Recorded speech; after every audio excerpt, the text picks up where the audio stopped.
ಎಲ್ರಿಗೂ ನಮಸ್ಕಾರ. ಇವತ್ತಿನ ವಿಷಯ ಏನಪ್ಪ ಅಂದರೆ, ನಿಮ್ಗೆ ಗೊತ್ತಿರೋ ವಿಷಯನೇ, ನೀಟ್ ಪೇಪರ್ ಲೀಕೇಜ್ ಆಗಿದ್ರ ಬಗ್ಗೆ ಪ್ರೊಟೆಸ್ಟ್ ಮಾಡ್ತಿರೋದ್ರ ಬಗ್ಗೆ.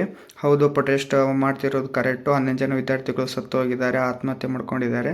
ಅವ್ರ ಪ್ರಾಣಕ್ಕೆ ಬೆಲೆ ಕಟ್ಟಲಾಗದ. ನಾನು ಏನು ಕೇಳ್ತಿರೋ ವಿಷಯಪ್ಪ ಏನಂದರೆ, 11 ಜನ ಪ್ರಾಣ ಹೋಗಿದ್ದಕ್ಕೆ ಇವರು ಹೋರಾಟ ಮಾಡ್ತಿದ್ರು, ಅಥವಾ ಪ್ರಶ್ನೆ ಪತ್ರಿಕೆ ಸೋರಿದ್ದಕ್ಕೆ ಹೋರಾಟ ಮಾಡ್ತಿದ್ರು, ಅಥವಾ ಶಿಕ್ಷಣವನ್ನು ಪಾರದರ್ಶಕತೆ ಮಾಡಬೇಕು ಅಂತ ಹೋರಾಟ ಮಾಡ್ತಿದ್ರು, ಅಥವಾ ರೀಲ್ಸು ಯೂಟ್ಯೂಬ್ ಲಾಗ್ ಮಾಡೋಕ್ಕೋಸ್ಕರ ಹೋರಾಟ ಮಾಡ್ತಿದ್ರು, ಒಂದು ಗೊತ್ತಾಗ್ತಿಲ್ಲ ನನಗೆ.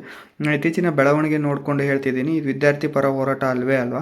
ದಯವಿಟ್ಟು ಎಲ್ಲರೂ ಅರ್ಥ ಮಾಡ್ಕೋಬೇಕು. ದೇಶದಲ್ಲಿ ತುಂಬ ನಿಜವಾದ ಬೇಸಿಕ್ ತೊಂದರೆಗಳಿವೆ, ಅದರ ಬಗ್ಗೆ ಮಾತಾಡಬೇಕು. 11 ಜನ ಆತ್ಮಹತ್ಯೆ ಮಾಡಿಕೊಂಡ್ರು ಆಗಿರೋ ಮಿಸ್ಟೇಕಿಂದ. ಹಾಗಾದರೆ ದೇಶದಲ್ಲಿ ಬೇರೆ ಕಡೆ ಇಂಥ ಸರ್ಕಾರ ಮಾಡುವ ತಪ್ಪುಗಳಿಂದ ಯಾರು ಸಾಯ್ತಿಲ್ಲ? ಖಂಡಿತವಾಗೂ ಸಾಯ್ತಿದ್ದಾರೆ, ಅದ್ರ ದುಪ್ಪಟ್ಟು ಸಾಯ್ತಿದ್ದಾರೆ. ಅದ್ರ ಬಗ್ಗೆ ಯಾರೂ ಮಾತಾಡೋದಿಲ್ಲ. ಅದ್ರ ಬಗ್ಗೆ ಜ್ಞಾನ ಇಲ್ವಾ ಅಂತ ಅಲ್ಲ, ಯಾರಿಗೂ ಖಂಡಿತವಾಗಿಯೂ ಇದೆ. ಆದರೆ ಇದರಲ್ಲಿ ರಾಜಕೀಯ ಮಾಡಲು ಬರೋದಿಲ್ಲ. ಅದಕ್ಕೆ ರಾಜಕಾರಣ ವಿದ್ಯಾರ್ಥಿಗಳನ್ನು ಪ್ರಮುಖ ಅಸ್ತ್ರ ಇಟ್ಟುಕೊಂಡು, ಯಾಕೆಂದರೆ ಕಲ್ಲು ಹೊಡೆದ್ರೆ ನಡೆಯುತ್ತೆ, ದಂಧೆ ಗಲಭೆ ಮಾಡಿದ್ರು ಅವ್ರ ಮೇಲೆ ಏನು ಪರಿಣಾಮ ಆಗೋದಿಲ್ಲ, ನಿರಾಸವಾಗಿ ವಿದ್ಯಾರ್ಥಿಯನ್ನು ಅಡುಗಡೆ ಇಟ್ಕೊಂಡು ಅವ್ರು ಪಾರು ಮಾಡ್ಕೋಬೋದು ಅನ್ನೋ ರಾಜಕಾರಣಿಗಳು ಅವರು ತಮ್ಮ ಸ್ವಾರ್ಥಕ್ಕೋಸ್ಕರ, ತಮ್ಮ ಬೇಳೆ ಬೇಯಿಸ್ಕೊಳ್ಳೋಕ್ಕೋಸ್ಕರ ವಿದ್ಯಾರ್ಥಿಗಳನ್ನ ಯೂಸ್ ಮಾಡ್ಕೊತಿದ್ದಾರೆ. ವಿದ್ಯಾರ್ಥಿಗಳು ಅರ್ಥ ಮಾಡ್ಕೋಬೇಕು, ತಮ್ಮ ಜೀವನದ ಮೇಲೆ ಫೋಕಸ್ ಮಾಡಬೇಕು. ಇದು ನನ್ನ ಅಭಿಪ್ರಾಯ.